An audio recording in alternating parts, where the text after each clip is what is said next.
I want to thank you, Sir, the Right Honorable Hon Mpuuga, and the rest of the team.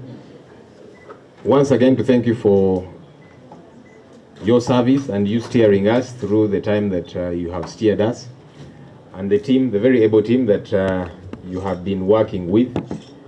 You have laid a good foundation upon which we shall build together continuously to see that the work that ought to be done gets to be done. I want to appreciate the shadow cabinet that's been working with the Right Honorable Mpuuga for your dedication.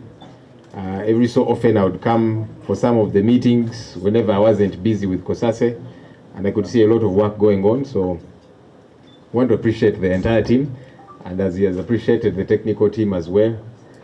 They do the technical backstopping, they do the heavy lifting, and we want to appreciate you.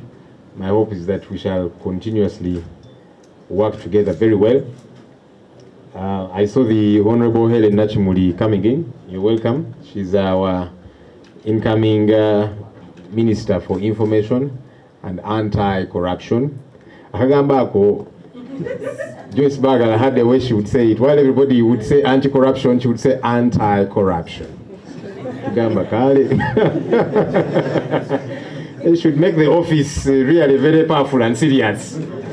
So she's walking in on crutches, not too well, but I welcome her. I believe she will be very ably along the way, be doing an incredible job. I want to welcome the team that we're going to be working with. Most of them have been a part of the team. Others might not necessarily be on the shadow cabinet, but they are leaders, members of parliament in the opposition.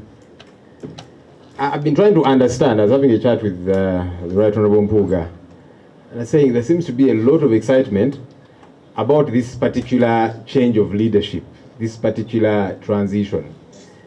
And really it dawned on me that the excitement is because Ugandans rarely see a peaceful change of guard. Rarely does it happen. You know, normally there's pulling of ropes here and there, and then there's places where it has not even happened at all. And so that's why maybe there's a bit of excitement. So it should be a good thing that we are sending a signal that it is possible. It's possible that leadership can change and stability continues to prevail. We hope that some people will pick a leaf and others the whole tree. To my colleagues, the people of Uganda have a lot of hope in us. I see that in the way they pay attention to the work that we do. I see that in the way they critique us, because they don't expect us to goof up. You know, maybe there are people who, when they goof up, it's okay. But for us, they hold us to a higher standard. And so I want to encourage colleagues, please don't take offense when people hold us by a very high standard and put a lot of focus on the work that we do, criticizing us every so often. For me, that's a vote of confidence. And so it should encourage you, colleagues, as opposed to you feeling denigrated and downtrodden. No, that should encourage you. That means that people have a lot of hope in us. They expect better from us. And I want to appeal to us, let's do exactly that. Let's show them the way. Let's be their voice. Ugandans grapple with one challenge too many. They are out there with issues that are of concern to them. They hear of the corruption. You know, they hear of the public debt that has gone through the roof and continues to grow.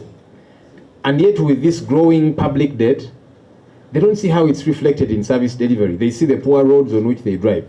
They see the state of healthcare. They see the state of education. The young people who some have gone to school and they're out there jobless, they don't have opportunities working for them. Business people whose businesses are crumbling. Why? Because the cost of production is too high. Everything is problematic.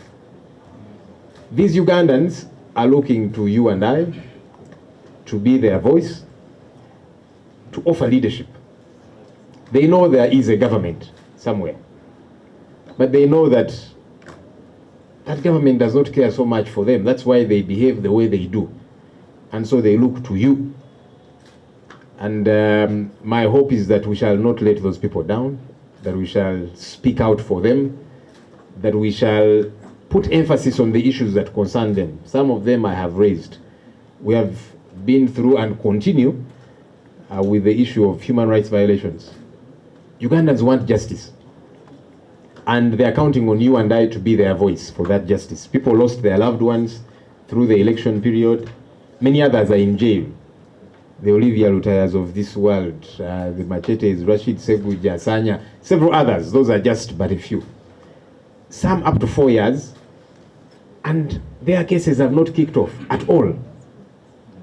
And they're looking to you and I to be their voice. There are Ugandans that were disappeared. They were picked up by the regime, and nobody knows their whereabouts for 4+ years.